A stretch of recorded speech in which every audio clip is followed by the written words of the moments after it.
오늘 하나님 말씀 빌립보서 1장 12절에서 26절까지 말씀입니다. 빌립보서 1장 12절부터 26절까지 말씀을 한 절씩 교독하고 26절 말씀은 함께 읽도록 하겠습니다. 형제들아, 내가 당한 일이 도리어 복음 전파에 진전이 된 줄을 너희가 알기를 원하노라.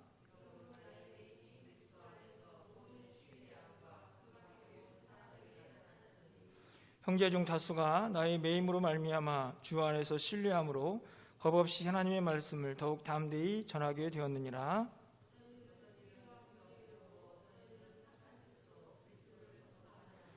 이들은 내가 복음을 변증하기 위하여 세움을 받은 줄 알고 사랑으로 하나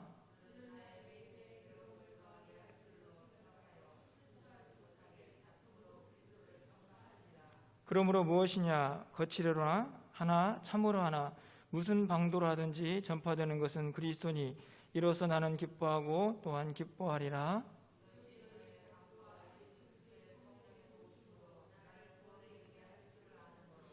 나의 간절한 기도와 소망을 따라 아무 일에든지 부끄러워하지 아니하고 지금도 전과 같이 온전히 담대하여 살든지 죽든지 내 몸에서 그리스도가 존귀하게 되게 하려 하나니 그러나 만일 육신으로 사는 이것이 내일의 열매일진데 무엇을 택해야 하는지 나는 알지 못하노라.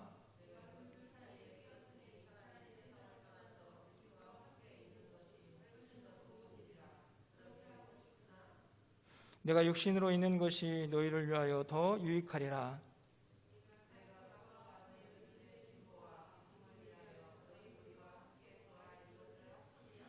(26절입니다) 내가 다시 너희와 같이 있으므로 그리스도 예수 안에서 너희 자랑이 나로 말미암아 풍성하게 하려 함이라. 아멘. 성도 여러분 반갑습니다. 영상으로 인사드리게 되어서 참 어색하지만 2021년도 한 해 면류관 교회에서 함께 신앙생활을 하게 되어서 참으로 기쁘게 생각합니다. 하나님께서 인도하심을 느끼고 있고 또 무엇보다도 귀한 담임 목사님 또 많은 성도님들과 함께 섬길 수 있다는 것 자체가 굉장히 기대가 많이 되고 있습니다. 교육부서의 학생들 그리고 선생님들을 2주 정도 설교를 통해서 만났고요. 오늘은 처음 이제 작년 성도님들과 함께 예배를 드리는 그런 시간입니다. 특별히 기쁨의 서신이라고 불리는 이 빌립보서를 함께 살펴보게 돼서 더욱더 감사한데요. 그 이유는 제가 이제 사역을 하면서 여러 가지 지치고 어려운 시기에 위로를 받은 말씀이 바로 이 빌립보서 말씀이었기 때문입니다. 그래서 빌립보서 본문으로 또 성도 여러분과 처음 만남을 이 빌립보서 본문으로 하게 된 것 역시 하나님께서 인도하시고 하나님의 섭리라고 생각합니다. 지난 수요 예배 때부터 빌립보서로 함께 은혜를 나누게 되었는데요. 담임 목사님께서 1절부터 11절에 있는 말씀 설교를 처음 열어주셨고 이제 저하고 이제 강도사님께서 이제 빌립보서를 계속해서 살펴볼 텐데요. 특별히 이 빌립보서의 말씀을 살펴보면서 우리 면류관 교회 모든 성도님들에게 하나님께서 주시는 큰 위로와 격려 그리고 용기를 주시기를 주의 이름으로 간절히 소망합니다.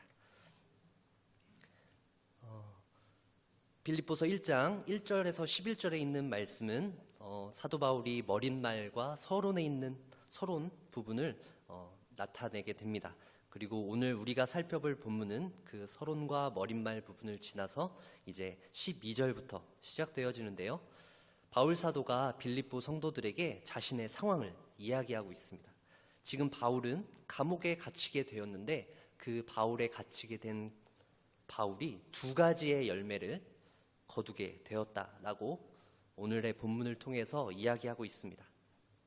여기서 잠깐 한번 짚고 넘어갈 것은 감옥에 갇히게 되었다라고 하는 것과 열매를 맺게 된다라는 것이 잘 어울리지 않을 수 있습니다. 왜냐하면 감옥에 들어간다라는 것은 인생의 제일 막장까지 몰렸다라는 것을 의미하기 때문이죠.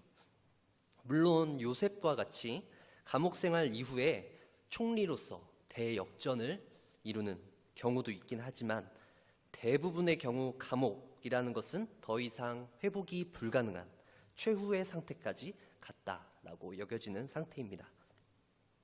하지만 바울은 감옥에 갇힌 것으로 말미암아 열매를 맺게 되었다라고 이야기하고 있습니다. 여기까지 들으시고 그럼 나도 이제 열매를 맺기 위해서 감옥으로 들어가 봐야 되나? 라고 생각하실 수도 있는데 그러시면 안 되겠죠? 설교를 끝까지 집중해서 들으시면서 도대체 바울이 맺었던 그 열매, 그것이 무엇인지에 대해서 오늘 한번 함께 확인해 보도록 하겠습니다. 첫 번째 열매는 바로 바울이 그 매임을 통해서, 감옥의 갇힘을 통해서 복음이 더욱더 널리 퍼져 나갔다라고 하는 것입니다. 복음 전파가 진전되었다라는 것인데요. 오늘 본문에 있는 말씀, 12절에 있는 말씀을 한번 보세요. 형제들아, 내가 당한 일이 도리어 복음 전파의 진전이 된 줄을 너희가 알기를 원하노라.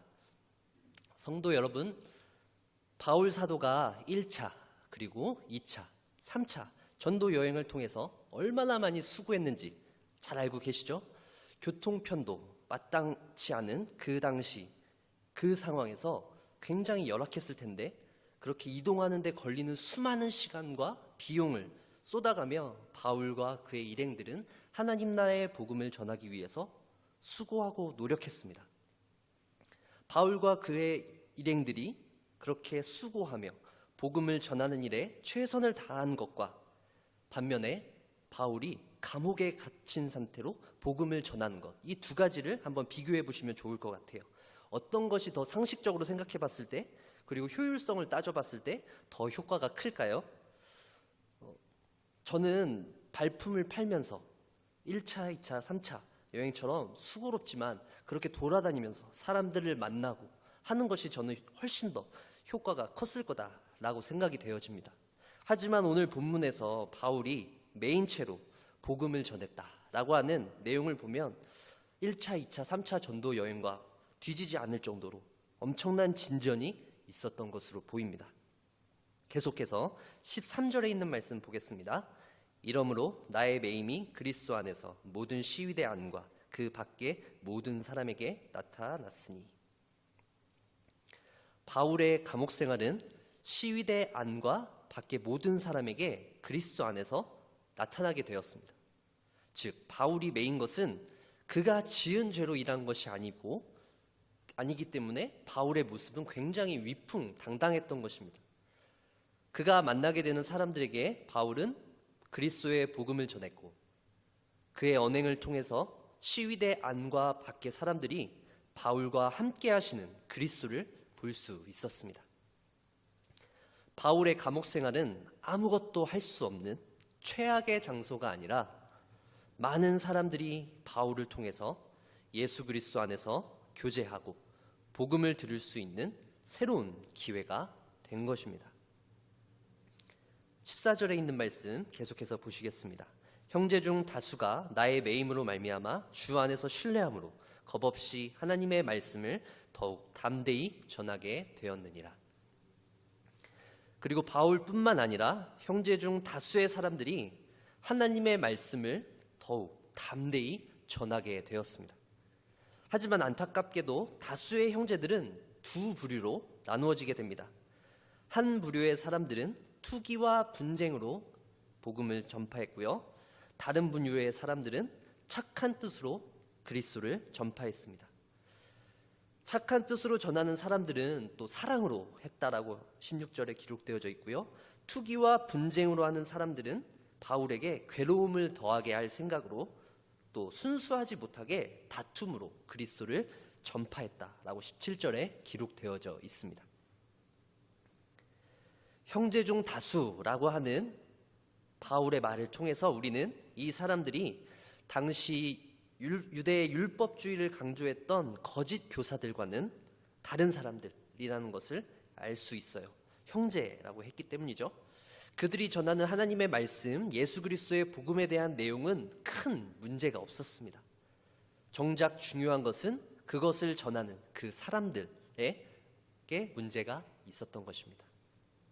17절에 보시면 다툼이라고 번역된 단어는 헬라어로 양털실을 옷감으로 짓는 사람들, 양털 직공, 뭐 이런 사람들을 의미하는 그 단어에서 유래한 단어인데요. 그 사람들이 이익을 얻기 위해서 장사를 해야 되다 보니까 이익을 얻기 위해서 혈안이 돼서 수단과 방법을 가리지 않고 하다 보니까 그 사람들을 보면 그 단어, 다툼의 유래가 되는 단어를 쓰게 되었던 것이죠. 그래서 그 사람들은 끊임없이 주위 사람들과 다툼을 또 하게 되었고요. 그래서 그 사람들을 칭하는 그 단어가 이 다툼이라는 단어의 헬라어 단어인데, 그들에게는 이렇게 항상 다툼이 따라다닐 수밖에 없던 그런 상황이었다라는 거고요. 또 그들의 특징이 하나 더 있는데, 다른 사람으로부터 자신을 돋보이게 하고 또 내세우자 하는 욕구가 있는, 그리고 강력한 그 당파근성, 당을 짓는 것을 말하는데요. 바울은 이 당파근성에 대해서, 당을 짓는 것에 대해서 또 다른 서신에서도 강력하게 경고하고 있는 것을 볼 수 있는데요. 로마서 2장 8절 말씀입니다. 오직 당을 지어 진리를 따르지 아니하고 불의를 따르는 자에게는 진노와 분노로 하시리라. 고린도후서 12장 20절 말씀입니다. 또 다툼과 시기와 분냄과 당짓는 것과 비방과 수군거림과 거만함과 혼란이 있을까 두려워하고. 사도 바울이 이렇게 당짓는 것, 그로 인한 다툼, 이런 것이 얼마나 악한 것인지에 대해서 로마서와 고린도 후서에서도 계속 강력하게 경고하고 있습니다. 결국 이렇게 자신만의 목적을 위해서 행동하는 순간 그 사람에게 다툼은 피할 수 없이 찾아옵니다. 그렇게 다툼을 좋아했던 그들이 전하는 복음, 아무리 내용이 좋더라도 그 목적, 그리고 동기, 그 방법이 순수하지 못하다면 그 복음은 온전한 복음이 될 수 없을 것입니다.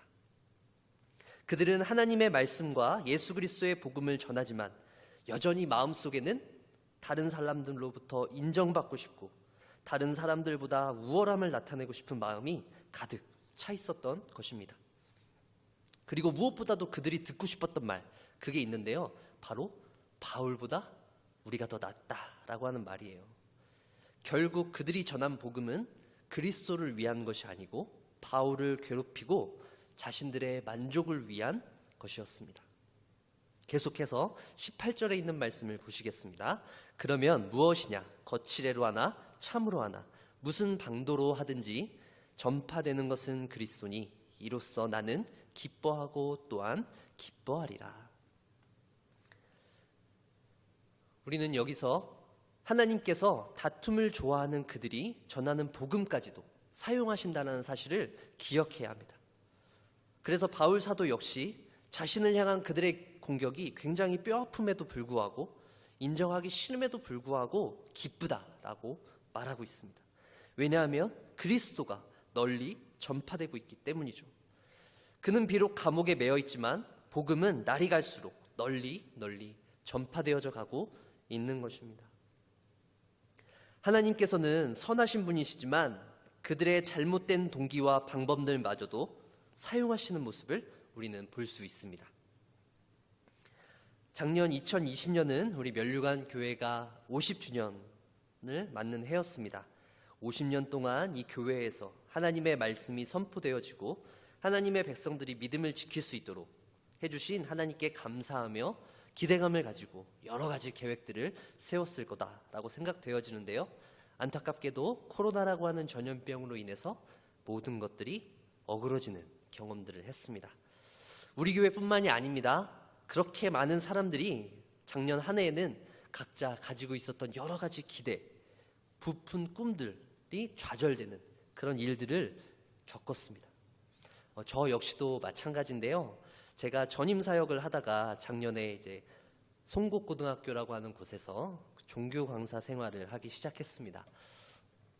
제가 워낙 자격증을 힘들게 따가지고 사실 어떻게든 한번 교사로서 일을 해보고 싶다라는 생각을 해서 전임 사역을 하다가 이제 사역을 잠시 쉬고 전임 사역을 쉬고 이제 준전임 사역을 하면서 이제 학교에서 강사 생활을 했는데요. 이제 처음 이제 하게 되니까 얼마나 기대가 되겠어요. 그래서 열심히 하려고 하는데 이제 얼마 안 돼서 코로나가 닥쳐온 것입니다. 그리고 학생들마저도 학교로 나오지 않았어요. 그리고 온라인으로 수업을 준비해야 했습니다. 학생들 만나서 그냥 수업하는 거하고 온라인 수업이 얼마나 힘든지는 해보신 분들은 많이 아실 텐데 더 많은 준비가 필요하고요. 네, 더 많은 스트레스가 필요합니다. 그리고 아직 뭔가 정착되지 않았기 때문에 학교에서도 뭔가 어수선한 상황들이 계속 되어졌어요. 그래서 이거 내가 생각한 게 아닌데 라고 생각하면서 작년 한 해 사실 굉장히 힘든 마음을 가지고 그렇게 생활하다가 이제 하나님 앞에 기도하면서 제가 이제 하나님이 다시 전임 사역을 하라고 하시는가 보다 라고 생각이 되어져서 제 꿈을 접고 다시 이렇게 전임 사역을 시작하게 되었고 또 교회를 이렇게 찾다가 하나님께서 인도해 주셔서 우리 멸류관 교회에 와서 섬기게 되었는데요. 작년 한 해 그렇게 마음 아프고 힘들었던 사람들이 뭐 저 하나뿐이 아니고 우리 모든 국민들 또 전 세계 사람들이 그런 어려움들을 겪었을 것입니다. 하나님의 백성들에게 찾아오는 이런 어려운 상황들 그리고 우리의 힘이나 능력으로 도저히 감당해낼 수 없는 그런 일들을 겪을 때 바로 그때가 우리의 믿음이 드러나게 되는 때입니다. 이 힘든 시기를 통해서 우리는 믿음이 더 연단되어지고 하나님 앞에서 정결해질 수 있는 기회로 삼아야 합니다. 사도 바울이 감옥에 갇힘으로써 더 이상 복음을 전할 수 없는 그 막막한 상황 가운데에서도 하나님께서는 바울에게 복음을 전할 수 있는 기회를 열어주셨습니다. 바울을 찾아오는 사람들 그리고 그 시위대 안에 있는 여러 사람들을 통해서죠.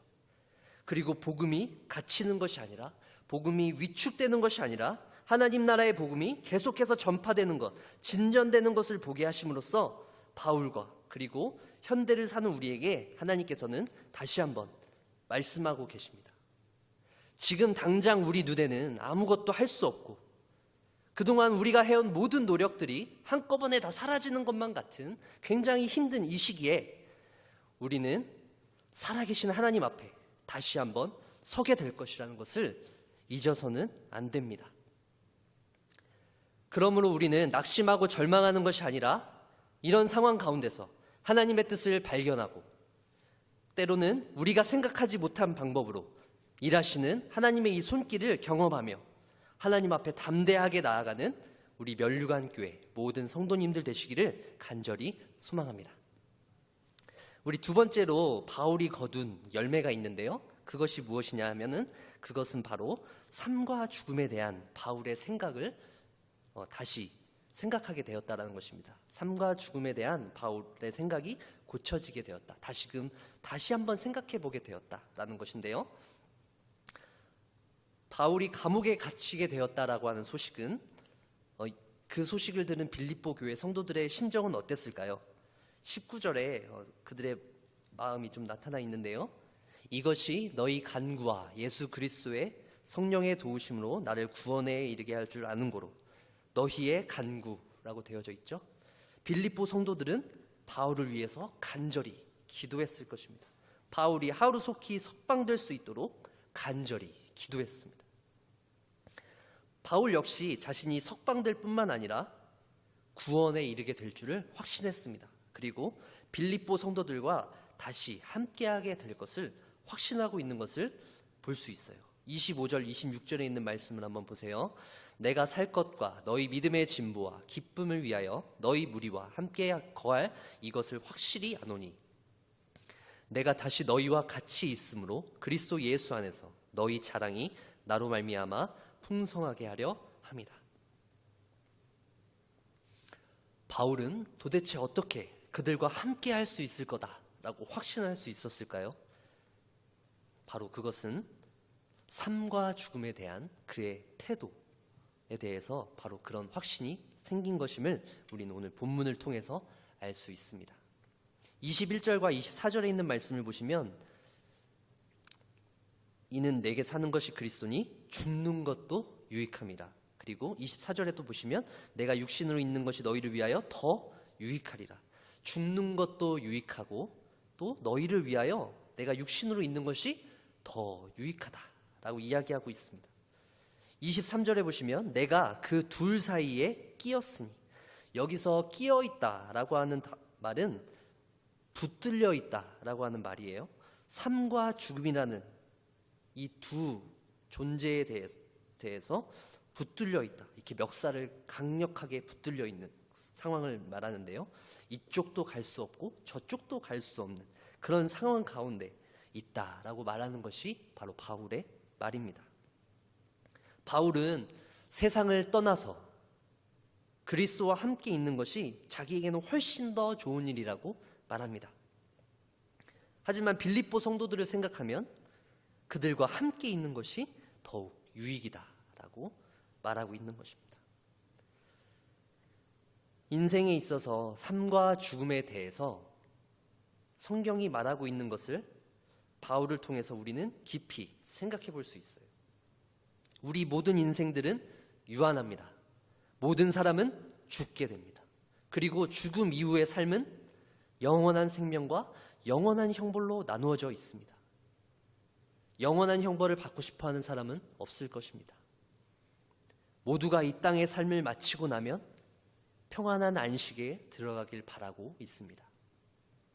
하지만 그러한 성령의 진리를 우리는 알면서도 예수 그리스도를 믿는 자들, 우리는 구원이 주어지고 영원한 생명이 허락된다라는 것 잘 알고 있습니다. 즉 그리스도를 믿는 믿음을 가진 사람들에게는 영원한 하나님의 나라가 소유로 주어진다라는 것을 우리는 알고 있습니다. 하지만 바울이 말하는 것을 한번 들어보세요. 20절에 있는 말씀입니다. 나의 간절한 기대와 소망을 따라 아무 일에든지 부끄러워하지 아니하고 지금도 전과 같이 온전히 담대하여 살든지 죽든지 내 몸에서 그리스도가 존귀하게 되게 하려 하나니. 비록 감옥에 갇혀서 비참하게 보이는 상황이었지만 바울에게는 담대함이 있었습니다. 그리스도와 함께 동행하며 자신을 통해서 그리스도가 더욱 밝히 증거되는 것을 자랑으로 삼고 있는 것입니다. 그래서 더 이상 바울에게는 삶과 죽는 것의 문제 자체가 큰 문제가 되지 않았던 것입니다. 바울은 현재의 상황을 비관적으로 보지 않았습니다. 낙담하지 않았고요. 절망하지 않았습니다. 바울은 오히려 더욱 담대하게 그리스도를 주위 사람들에게 증거하고 예수 그리스도의 향기를 나타냈던 것이죠. 감옥에 갇혀 있는 사람이 어떻게 그렇게 여유를 풍기면서 감옥을 지키고 있는 사람들, 그리고 감옥을 찾아온 사람들에게 그렇게 위풍당당하게 복음을 전할 수 있었던지 그 모습을 보고 모든 사람들이 놀라지 않을 수밖에 없었던 것입니다. 도대체 바울 저 사람이 어떤 사람이길래 저 사람은 저 감옥에서도 저렇게 품위를 잃지 않는가라는 것이죠. 그래서 죽음이 턱 밑까지 다가온 상황 속에서도 바울은 죽음에 초연할 수 있었고 삶을 향해서 집착도 하지 않았고 오직 그리스도 안에서 주어진 자신의 사명과 역할에 충성하였던 것입니다. 그리스도를 믿는 성도들, 우리에게 삶과 죽음의 문제는 어떻게 다가옵니까? 삶에 대한 미련 또는 집착으로 우리는 지나치게 욕심을 부리면서 살고 있지는 않습니까? 아니면 죽음에 대한 두려움을 가지고 하나님께서 우리에게 주신 소명과 해야 할 일들을 뒤로 미루고 있진 않은가요? 바울과 같이 우리는 삶과 죽음조차도 그리스도를 위해서 맡겨야 합니다. 그리스도 앞에 모든 문제를 맡겨야 합니다. 우리의 호흡 그리고 우리의 생명은 우리의 것이 아닙니다. 우리에게 생명을 허락하신 하나님께서 정하신 때, 정하신 방법으로 우리가 이 땅에서의 삶을 마감하도록 해주시고 영원한 하나님의 품에 안기도록 해주실 것입니다. 요새 제 아들이 저희 부부하고 이렇게 TV를 보다가 이제 드라마를 이렇게 종종 보게 되는 경우가 있는데요. 드라마를 보다가 이제 어떤 드라마에서 그 부모님이 자녀와 함께 차를 타고 가다가 이게 사고가 나서 부모가 이제 사고로 인해서 죽는 것을 보게 되는 장면이 있었습니다. 장면을 아들이 보게 되었는데요. 굉장히 그때 그게 충격적이었는지 가끔 잘 놀다가도 방에 이렇게 후다닥 뛰어 들어가서 훌쩍훌쩍 거리는 소리가 나는 거예요. 그래서 너무 깜짝 놀라서 이제 아내가 들어가 보면 이제 울면서 그러고 있길래 왜 우냐고 이렇게 물어보니까 이제 엄마 아빠가 하늘나라 가면 이제 자기는 혼자서 어떻게 하냐라고 하면서 막 울고 있는 거예요. 그래서 그 모습을 보면서 딱하기도 하면서 한편으로는 얘가 좀 어느 정도 컸구나, 6살이지만 그런 생각을 하는구나라고 생각했는데, 그래서 이제 아내가 설명을 해주죠. 이제 하늘나라 가면 이제 엄마 아빠가 먼저 가 있어. 그러면 이제 나중에 다 또 때가 되면 하늘나라 올 텐데 우리 그때 만날 거야. 그러면 거기서 아주 행복하게 잘 살 거야. 그리고 우리 또 다른 가족들, 할머니, 할아버지들도 같이 만나서 거기서 행복하게 지낼 거야. 여기서 행복한 것보다 정말 몇 배나 더 행복해 라고 이렇게 얘기를 아무리 해줘도 아이에게 그것이 아마 납득이 되긴 힘들 것 같습니다. 6살짜리 아이에게 이 죽음이라는 것, 그리고 삶이라는 것, 그것이 쉬운 문제가 아니기 때문입니다. 그리고 무엇보다도 아이에게 있는 건 두려움이라는 가장 큰 감정이 앞서기 때문이죠. 이렇게 어린아이들은 이런 죽음에 대한, 그리고 죽음 이후의 삶에 대해서 두려움을 가질 수밖에 없습니다. 하지만 그리스도를 믿는 우리, 장성한 믿음을 가진 우리에게 이 죽음의 문제, 이것은 결코 두려움의 문제만은 아닐 것입니다. 물론 전혀 두렵지 않다라고 할 수는 없겠지만 우리는 죽음을 뛰어넘는 생명의 주관자이신 이 하나님에 대한 믿음을 소유하고 있는 사람들입니다. 그래서 우리는 우리의 삶 속에 있는 여러 가지 위기들, 우리를 압도하는 여러 가지 고난들 속에서 버텨낼 수 있는 것입니다. 성도들은 삶과 죽음의 문제에서도 결코 그리스도와 떨어질 수 없습니다. 우리의 모든 삶이 그리스도의 영광을 위해서, 그리고 그리스도를 존귀하게 하기 위해서 존재하기 때문입니다. 그래서 결국 우리는 오늘 바울이 거두게 된 2가지의 열매를 살펴보게 됨으로써 이 2가지가 무엇을 우리에게 말하고자 하는지를 살펴볼 텐데요.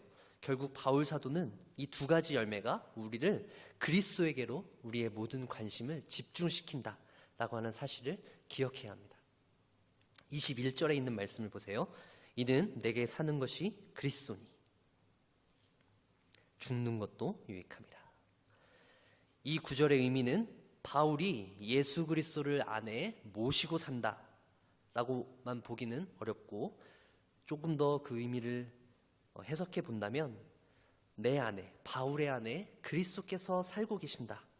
그뿐만 아니라 그것을 넘어서서 바울이 삶을 살아갈 때 죽든지 살든지 감옥에 갇히든지 열심히 복음을 전파하든지 바울의 삶에 있어서 바울이 생각하고 그리고 말하고 보고 느끼는 그 모든 것이 그리스도로 가득하다.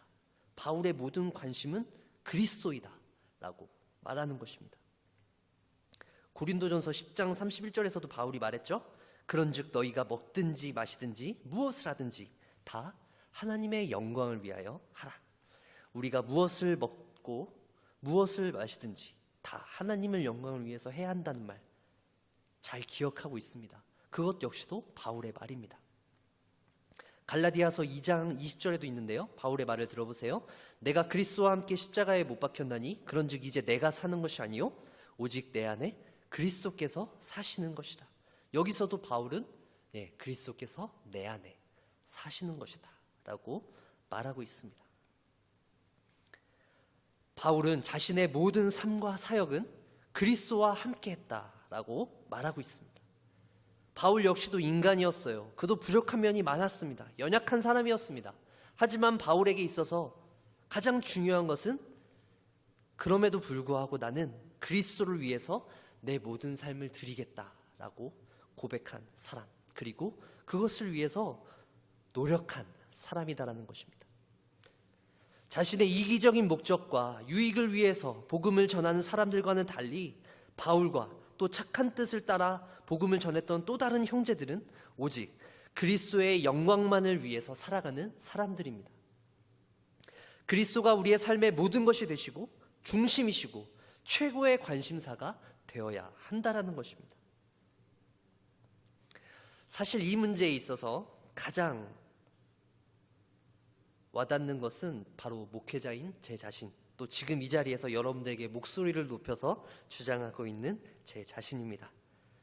성도들에게 모범을 보이고 가정을 잘 돌보고 잘 가르치고 또 권면하고 내게 맡겨주신 양떼들을 잘 돌보고 또 그리스도를 닮은 모습들로 또 내 모습을 통해서 그리스도가 나타날 수 있도록 해야 되는 사람이 바로 목회자인 제 자신입니다. 복음 전파가 진전을 이루도록 노력하고 삶과 죽음의 문제도 아낌없이 아랑곳하지 않고 그리스도만을 위해서 모든 것을 맡기며 살아가야 하는 목회자이지만 여전히 이 땅에서 살면서 이 땅에서 발을 딛고 살면서 저 역시 연약한 죄인으로서 늘 부족함을 느끼고 여러 가지 갈등들을 마음 가운데 품고 살아갑니다. 그리스도가 여전히 나의 최고의 관심사라고 말을 하고 그것이 마땅함을 알고는 있지만 여전히 인간적인 욕심 그리고 교만함이 내 안에 있는 것을 발견합니다. 교회를 섬기고 제게 맡기신 영혼들 돌보는 일에 최선을 다해야 하지만 소홀히 여길 때가 너무나 많이 있습니다. 주님은 나의 최고봉이라고 하는 책을 쓴 오스왈드 챔버스가 했던 말이 기억나는데요. 영적인 삶에서 최악의 저주는 자만심이다라고 얘기했습니다. 영적인 삶에서 물론 육체적인 삶도 포함해서 어쨌든 우리 그리스도인들의 삶에서 최악의 저주는 자만심이라고 합니다. 우리에게 있는 자만심은 항상 겸손함을 가장하고 있습니다. 겉으로는 굉장히 겸손한 모습을 하고는 있지만 그 마음의 동기와 목적은 바로 자기 자신을 향하고 있습니다. 항상 자기 자신을 점검하지 않으면 우리는 늘 교만과 자만의 늪에 빠질 수밖에 없습니다. 작년 한 해에 덮쳤던 팬데믹 그리고 올 한 해에도 계속 되어지고 있는 이 코로나19의 상황으로 인해서 우리 인간들이 깨달아야 할 것 그것이 무엇일까요? 바로 하나님 앞에서 높아진 우리 인간들의 교만함 그것을 바라보는 것입니다. 하나님 없이도 우리의 힘으로 충분히 살아갈 수 있다라는 것을 고백하며 자신의 힘만을 의지했던 인간들이 이제는 아무것도 할 수 없음을 느끼고 절망하고 무력감을 느끼는 것을 통해서 결국 그들에게 하나님이 필요하다. 전능하신 하나님만이 이 모든 것을 주관하고 계시다라는 것을 고백할 수밖에 없다라는 것입니다. 하나님의 이러한 경고에 우리는 더욱 깨어있도록 노력해야 합니다. 우리 스스로 해야 될 부분도 있지만 저는 이 시간 우리 함께 해야 할 공동체의 노력을 좀 강조하고 싶습니다. 2021년도 새해에는 우리 면류관교회 성도들이 모두 한 마음과 한 뜻으로 한 공동체를 이루어서 그리스도께로 나아가는 그리스도가 우리의 최대의 관심사가 되어지길 소망합니다. 그래서 서로 격려하며 칭찬하며 우리가 세운 그 목표들을 잘 이루어가길 바랍니다. 담임 목사님께서 세우신 그 올해의 목표 잘 있는데 우리가 그것들 잘 이룰 수 있도록 어떻게 하면 좀 더 열심을 낼 수 있을지를 서로 고민하며 작년과는 다르게 올 한 해는 우리 가운데 성령의 인재하심이 충만한 그리고 우리의 모습들을 볼 때 하나님께서 기뻐하실 수 있도록 하는 그런 한 해가 되어지길 간절히 소망합니다. 서로 뒤처지는 사람들이 있다면 연약한 사람들이 있다면 그들을 찾아가고 그들을 도울 수 있고 또 그들을 일으켜 세워주고 그들의 보조에 발맞춰서 가는 우리 면류관교회 2021년 되어지길 간절히 소망합니다. 이제 말씀을 정리하겠습니다. 저는 오늘 설교를 통해서 바울을 매이게 하신 그리고 그것을 통해서 열매를 거두게 하신 하나님의 능력을 하나님의 역사하심을 여러분들에게 선포했습니다. 복음이 전파되고 삶과 죽음의 문제를 뛰어넘으시며 하나님께서 우리의 삶을 주관하시고 때로는 역경과 환난을 통해서도 일하신다는 이 하나님의 놀라우신 섭리를 우리가 다시 발견하길 원합니다. 작년 한 해에 겪었던 그런 어려움들, 시련, 역경들을 올해는 이겨내길 소망합니다. 그 모든 어려움 주님께 맡기며 함께 나아가길 간절히 소망합니다. 여러분들은 혼자가 아닙니다. 외롭고 고독하게 싸우고 있는 것이 아니라 우리 모두 함께 형제 자매들이 주위에 있으며 무엇보다도 그리스도께서 우리와 함께 하고 계신 것을 볼 수 있습니다. 마지막으로 계시록 7장 17절에 있는 말씀 우리 한 목소리로 읽도록 하겠습니다. 시작. 그들의 눈에서 모든 눈물을 씻어주실 것입니다. 아멘. 이 말씀처럼 우리의 눈물 가운데 주님께서 위로하시고 우리의 모든 눈물을 씻겨주시길 소망합니다.